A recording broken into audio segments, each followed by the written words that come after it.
සුබම සුබ පෙබරවාරි මාසයක් ඔයාලට. උදා වුණ 2026 අවුරුද්දේ එක මාසයක් අපි නොදැනුවත්වම ගෙවිලා ගිහිල්ලා. දවස් 31ක්ම ගෙවිලා ඊයේ පෙබරවාරි 1 වෙනිදා උදා වුණා. හැම මාසෙම මං සිරිතක් විදියට කරන දේවල් ඔයාලා දන්නවා. පළවෙනිදා උදේට හදන කිරිබත හදන්නයි මම මේ ලෑස්ති වෙන්නේ. උදෙන්ම නැගිටලා නාලා පිරිසිදු වෙලා සුවඳ ඉටි පන්දම් පත්තු කරලා TV එකේ YouTube channel එකක රිලැක්ස් මියුසික් එකක් තෝරලා දාගෙන හරිම සතුටින් මම මගේ උදේ වරුවේ වැඩ ටික පටන් ගත්තා. පළවෙනිදා උදේට හදන මේ කිරිබත මම හදන්නේ කෑමක් කියලා හිතාගෙනම නෙමෙයි. මේ කිරිබතට මම ආදරය, මේ මාසය පුරා මගේ ප්‍රාර්ථනාවන් හැම දෙයක්ම ගොඩාක් සතුටින් එකතු කරන ගමනුයි මේ කිරිබත හදන්නේ.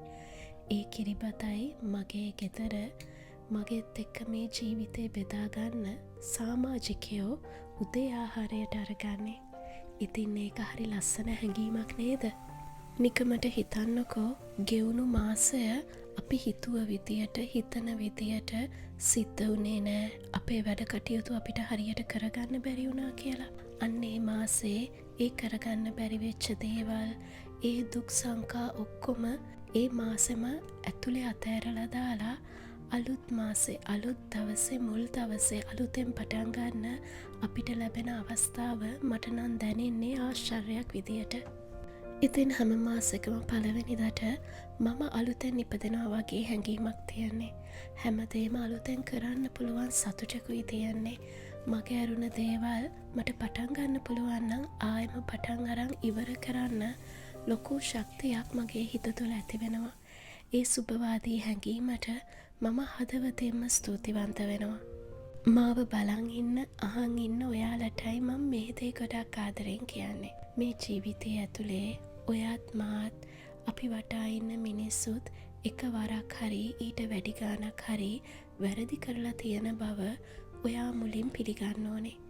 මිනිස්සුයි වැරදි කරන්නේ. ඒකයි ස්වභාවය. ඔයා විතරක් නෙමෙයි මේ ලෝකේ වැරදි කරපු මුල්ම කෙනා හරි එකම කෙනා හරි වෙන්නේ. අපි නොහිතන වැරදි නොහිතන මොහොතවල් වල අපෙන් සිද්ධ වෙන්න පුළුවන්. සිද්ධ වෙනවා. අපි කොච්චර පරීක්ෂාවෙන් අපි ගැන උන්නත් වෙන දේ වළක්වන්න බැරි හේතුව මුල් වෙලා වැරදි වෙන්න පුළුවන්.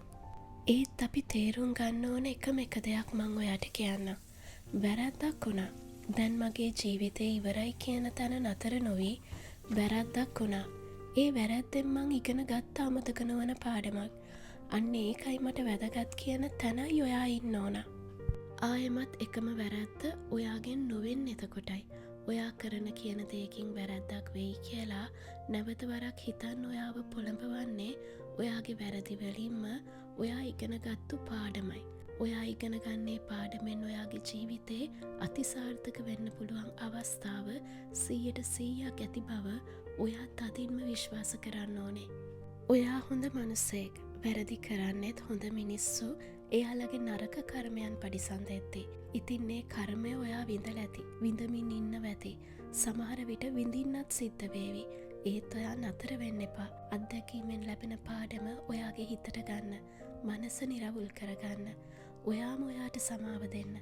ආයෙමත් අලුතින් පටන් ගන්න. මනුෂ්‍ය ජීවිතයක් ලැබෙන්නේ පින්වන්ත මිනිස්සුන්ට. ඒ පින්වන්ත බව ඔයා අරන් ඇවිත් තියන්නේ මේ මනුස්ස ජීවිතේ ලැබුණදා ඉඳන්මයි. ඒ පින්වන්තකමට වටිනාකමක් දිය හැකි වෙන්නේත් ඔයාටම විතරයි.